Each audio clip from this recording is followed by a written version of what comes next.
Welcome to Tidbit Talkin. This is a series that consists of spewing out assorted thoughts which arose from somebody who thinks too much, taking in, and generally loving various entertainment media by the boatload. These tidbits may be mini theories, observations, or simply jokes. Hopefully people will find them entertaining or at least interesting. And who knows, maybe they'll lead to others looking at what amuses them in different ways than before. Also, bear in mind that everything blabbed about in these videos comes from the perspective of somebody who's experienced every main story bit connected with whatever works currently being gone over. So spoilers are a definite. However, other works set in a shared continuity will typically solely be referenced in a way that only makes sense to anybody who's also experienced those ones fully up until their same time occurring points. Sort of a coded nod kind of deal. So, while things will be more fun for viewers who've indulged with an entire universe's works, nobody who has yet to do so will get non-experienced events spoiled. Now, with all of that out of the way, here we go.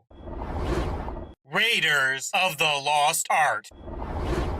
Perhaps the ship's auto-repair function isn't used over Jax's manual fixes more often because it consumes raw materials that are generally intended for fabricator fueling. On that note, perhaps the Legend's personal brewery was originally created for making spare parts and nothing else. That in-universe Hanna-Barbera cartoon Nate took the name Legion of Doom from is likely a version of Super Friends featuring loosely adapted Justice Society members such as Colonel Iron, Granite, Cosmic Gal, Mr. Mighty Minutes, Professor Shadow, and Lioness. Amaya's amazing ability to piece together that those amulets are two halves of a whole likely stems from wondering about its first part while bored during her JSA tenure. Reality alterations being much trickier than timeline ones could come down to the former being capable of crazy stuff like physical law rewrites and whatnot. In other words, hacking history just rearranges a universe's parts, while changing that other thing can replace them all with entirely new ones. When Dark laughed and said something after those biker thugs asked if him and Merlin were comedians or something, his amusement might have arose from knowing, or at least being aware of, the Joker. Damian was in the League of Assassins at one point, which means Batman may have looked into him, and people who get that treatment often wind up meeting Batsy's cackling counterpart because reasons. Plus, in the source material, this guy and his Hive group are primarily Teen Titans villains, and folks who encounter Dick Grayson also often follow that up with Dark Knight and/or Clown introductions. Nate seems all surprised when Ray says Gideon's the one doing most of the flying. Perhaps he's just now realizing that she could have performed all that crazy alien escape focus maneuvering herself back during Invasion. Philip Gasmer can be rearranged to form Help, I'm Rip. There are a few letters left over though, thus it's likely this mental error originating identity's middle name is Dylandance, as that way ladies and gents can be added to the mix. Regardless of what his signature center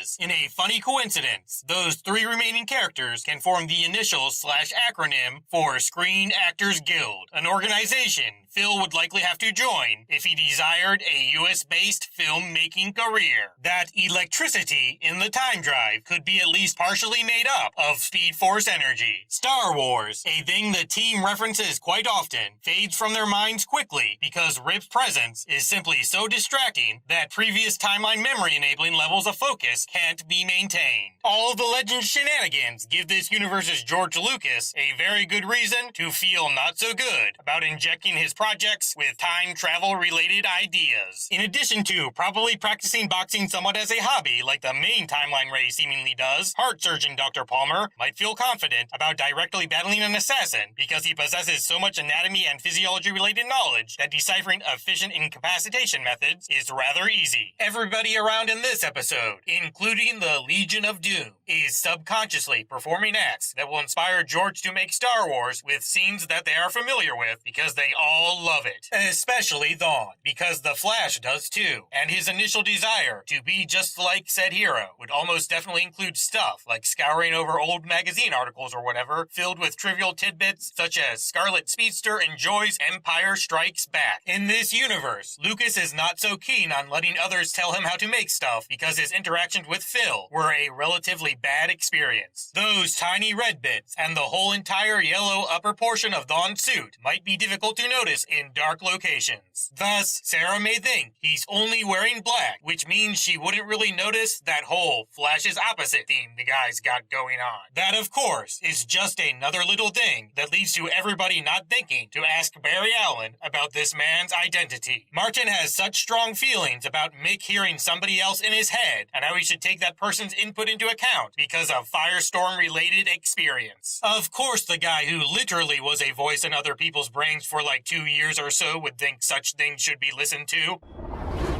The Legion of Doom.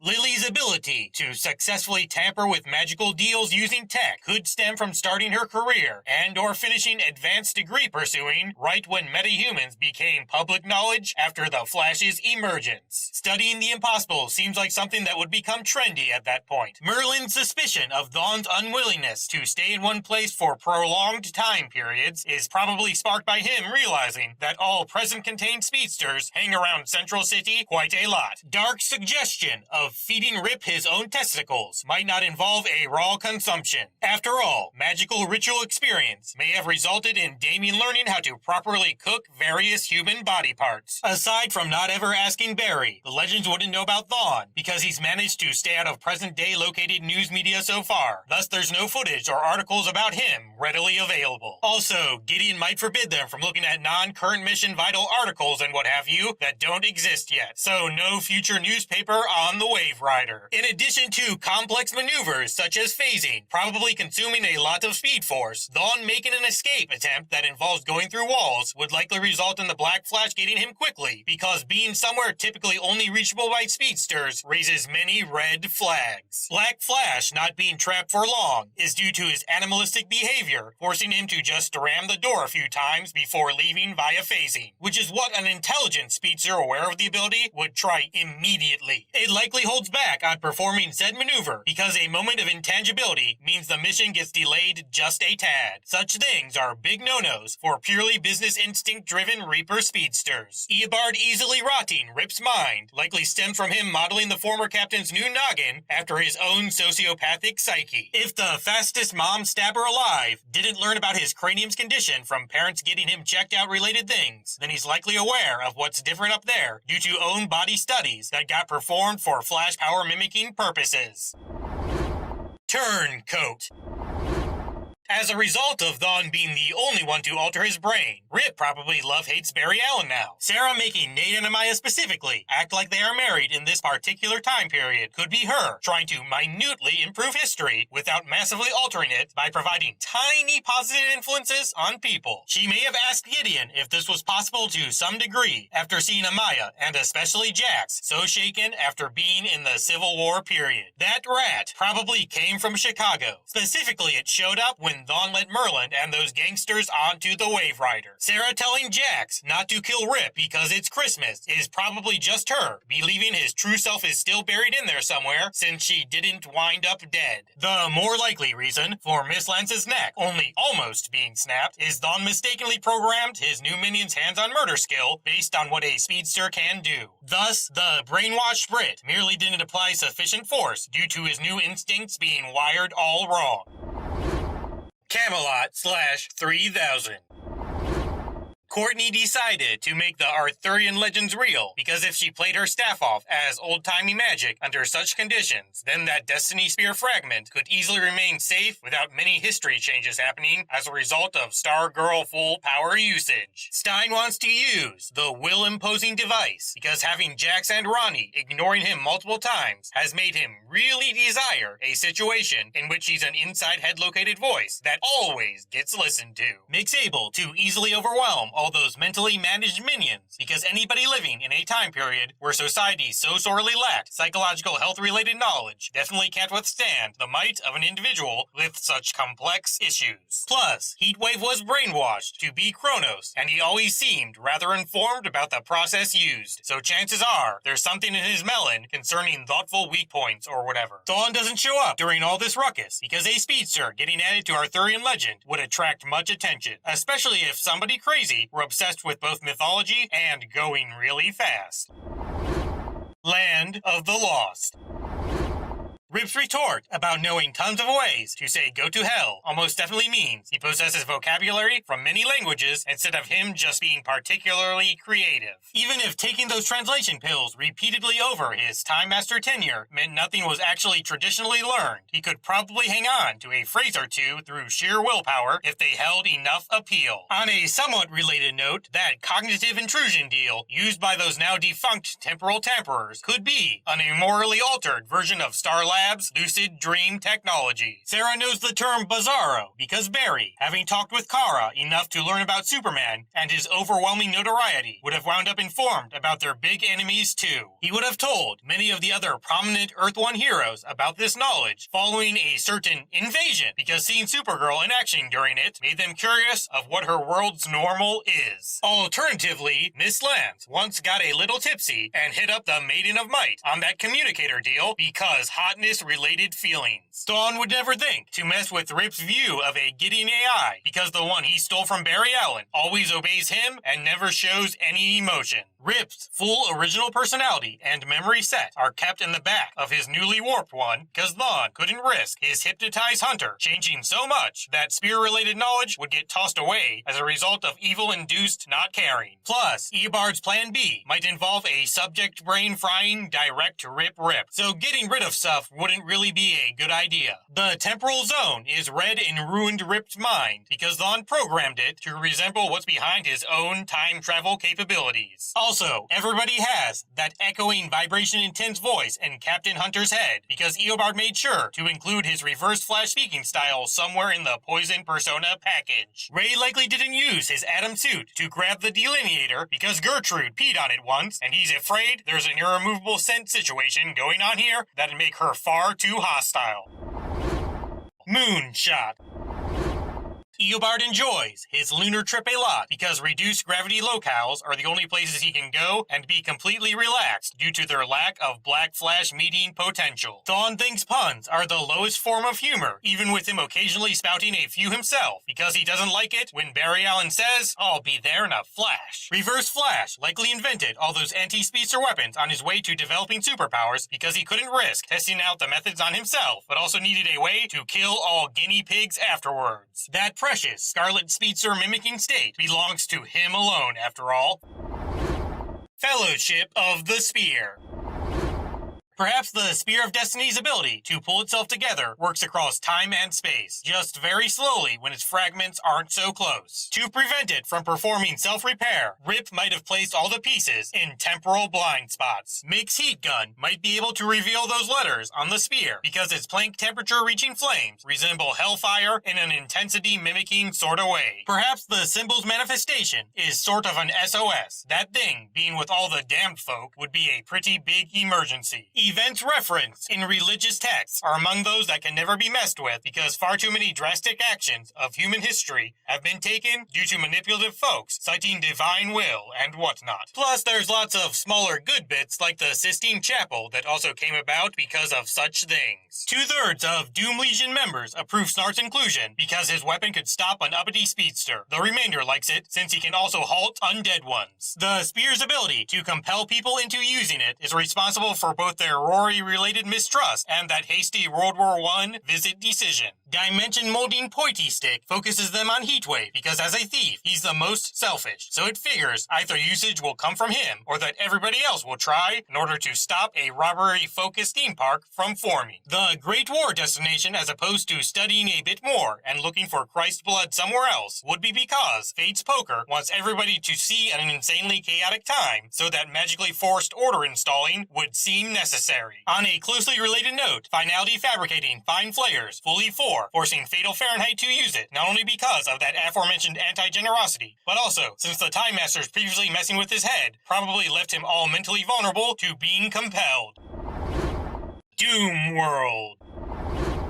Sarah is Dark's minion in Doomworld because he finds it amusing. Amaya is working for Damien because his pettiness made him upset about somebody else having a cool magical artifact. Reality-altering magic can't make Black Flash not exist because something that originates directly from the Speed Force isn't considered part of any Earth or normal physics hoopla. On that note, Eobard undoing his own non-existence wouldn't do any good because the almost almighty speedster power source would still know that he doesn't belong and thus never relent with its whole double death delivering deal. The Speed Force might have let Sir Swift Stabber go if he relinquished his abilities though, since it probably doesn't care if mystically generated folks who aren't leeching any power away exist. Dawn remains in the present because he still wants a future identical to his remembered one around, and that requires an idol originating from more primitive times for his younger self. This way, Kid Kinetic Killer can still get inspired to be just like the Flash, while his adult self revels in that sweet, buried Barry Allen situation. The desire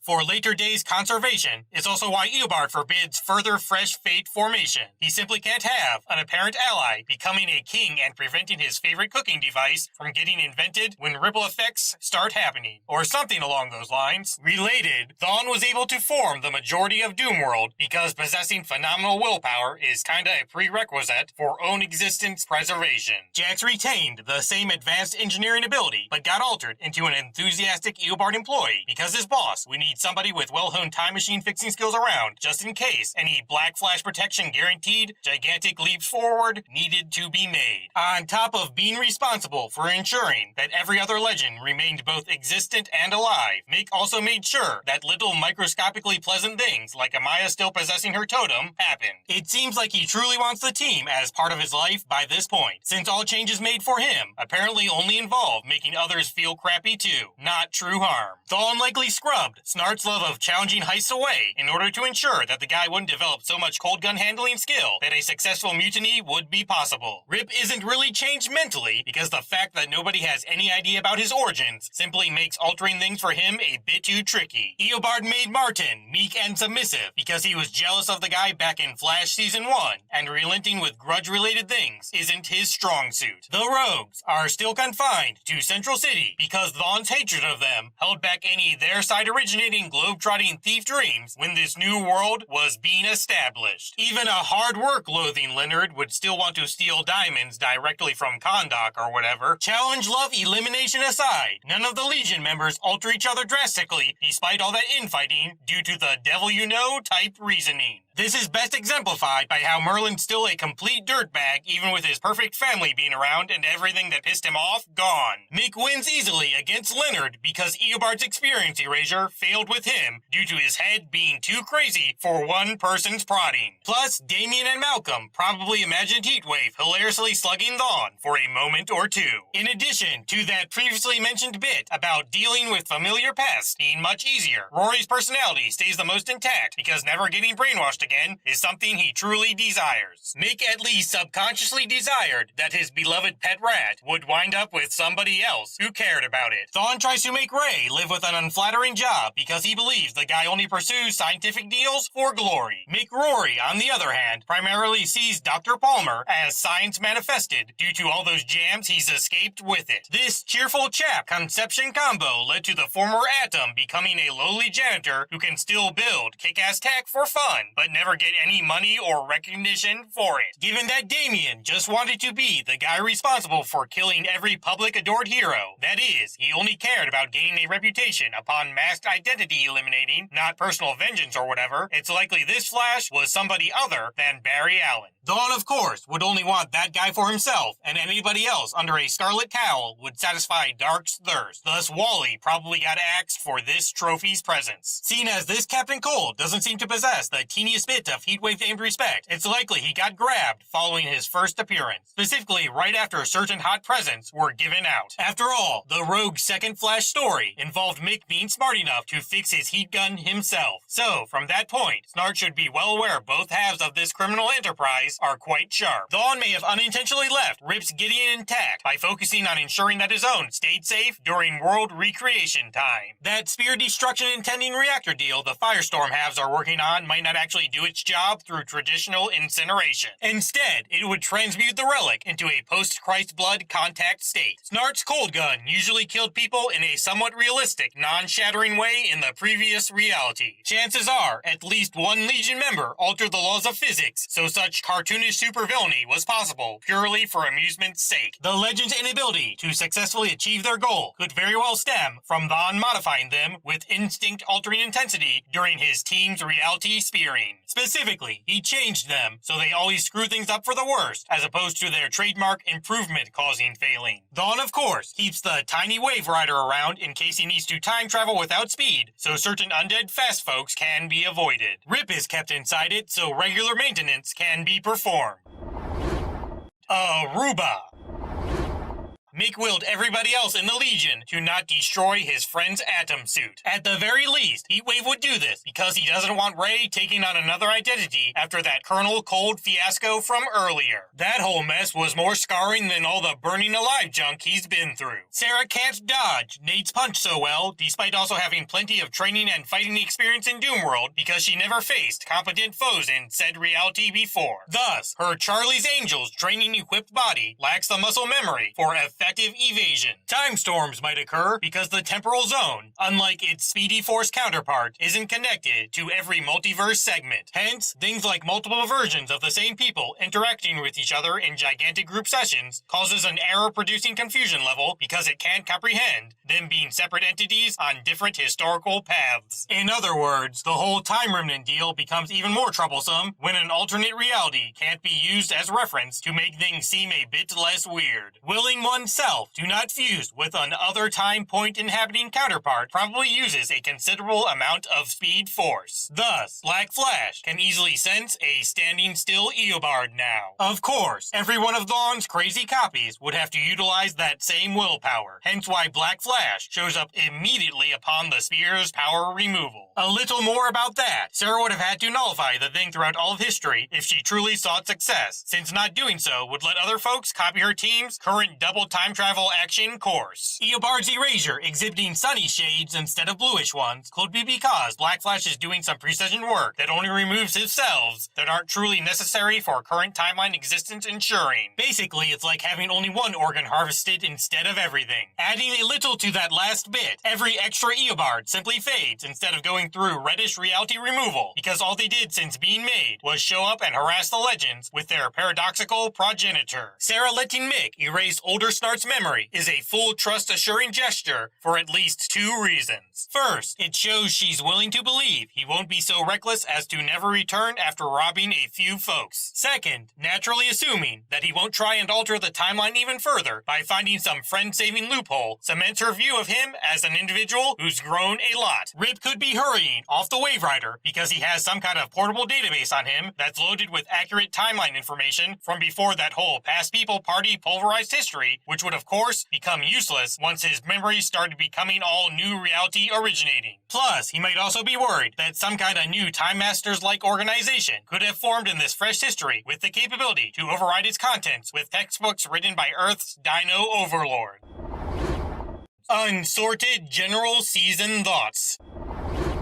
Reverse Flash would have picked Damien and Merlin as allies because he knows that action-halting magic and Ray Palmer nanite-infused arrows could be helpful for subduing both red and black Flash variants. Vaughn probably learned about the Legends because he keeps tabs on all time travelers he's encountered during his history-hampering hijinks, so performing them can be made that much easier. After all, if he didn't know how to interact with everybody who can history hop correctly, then his precious future might not ever arrive as planned. Checking on Rip like this is of course what led to him finding about Miss Lance and co. On top of reinstating his own existence, Eobard might have been seeking a reality reset in order to undo Barry Allen without power negating himself and whatnot. Rip's original meeting with Barry Allen may have come about because his various Wild West trips and all the ensuing organization-free hero worship-related feelings that arose from them made him want to meet some more modern crime-stopping folks who weren't Time Master controlled or whatever. The Legends constantly screwing up while still succeeding throughout the series might be caused by some leftover over Oculus influence. Basically, they are sloppy because of some history change proof, unhelpful muscle memory. Non-speedster time remnants can't change history beyond whatever moments undo their existence because they aren't fast enough to act before the paradox reaches them. Dawn could have decided to alter history in excess as an owed existence prolonging measure while he sought out more permanent erasure undoing junk because dwelling upon the legend's almost competence made him believe they could fix his various messes but never actually successfully get around to that whole villain overcoming deal.